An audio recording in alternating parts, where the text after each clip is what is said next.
Blame Hollywood, the media, and even history teachers for perpetuating certain totally ridiculous or unfounded facts about history. Here are 9 historical facts that are completely false.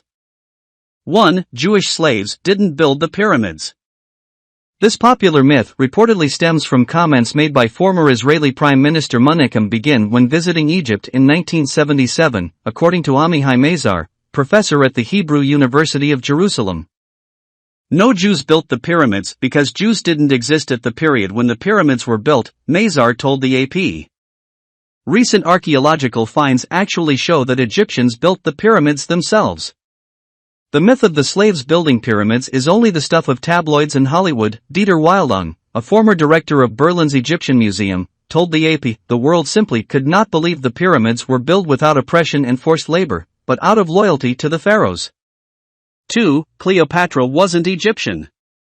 Cleopatra belonged to the Ptolemaic dynasty, a family of Greek origin that ruled Egypt after Alexander the Great. Her family actually refused to speak Egyptian, and she was the first to learn the language. The misconception about her nationality may have arisen from the way she represented herself in public as the reincarnation of Isis, an Egyptian goddess. 3. Vikings didn't wear horned helmets. Archaeological evidence doesn't show any evidence of horned helmets. Death sites instead tell us most Viking warriors went bareheaded or wore leather headgear, according to the History Channel. This popular, albeit false, image of burly men striding into battle with horns apparently dates back to the 1800s, when Swedish artist Gustav Malmström included the imagery in his work. Some of Wagner's operas also included costumes with horned helmets. 4. Christopher Columbus didn't discover America. Columbus struck land in the Caribbean and also explored South America, but he never set foot on North America. Nonetheless, the U.S. celebrates Columbus Day every year. Also, thinkers as far back as Pythagoras, a Greek mathematician in the 6th century BC, knew the world was round. Columbus even supposedly planned his trip using a copy of Ptolemy's geography, which included theories about the world's spherical shape. 5. Napoleon Bonaparte wasn't short. Well, at least he wasn't as short as we think. Yes, Napoleon stood at 5 feet 2 inches in pre-French Revolution units, but that's about 5 feet 6 inches in US measurement. That's taller than the average male height in France at the time of 5 feet 5 inches.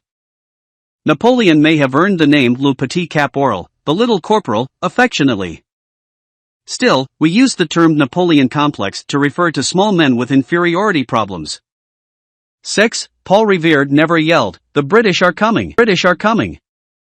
First of all, Paul Revere needed to keep his knowledge of the Brits' arrival on the down low. British troops had already camped out across the Massachusetts countryside, according to the History Channel.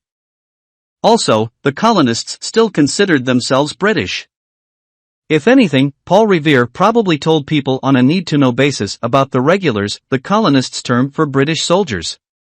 7. George Washington didn't have wooden teeth. Washington did have horrifically bad teeth.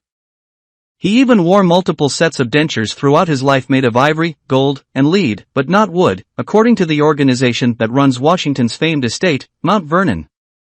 Washington did love his port though. The burgundy-colored drink may have stained his teeth, making them appear brown and grainy, like wood. 8. Albert Einstein didn't fail math. Einstein actually excelled at math from a young age.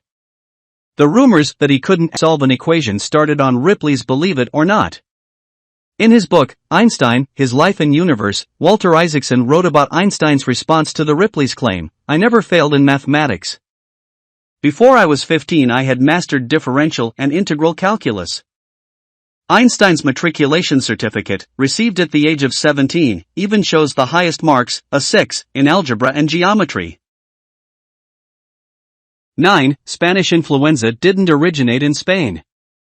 Originally called the 3-day flu, this disease killed an estimated 50 million people in 1918, 34 million more than World War I's causalities. The rumor most likely started because Spain was hit early and hard with the disease, according to the History Channel. Even Spain's king contracted it.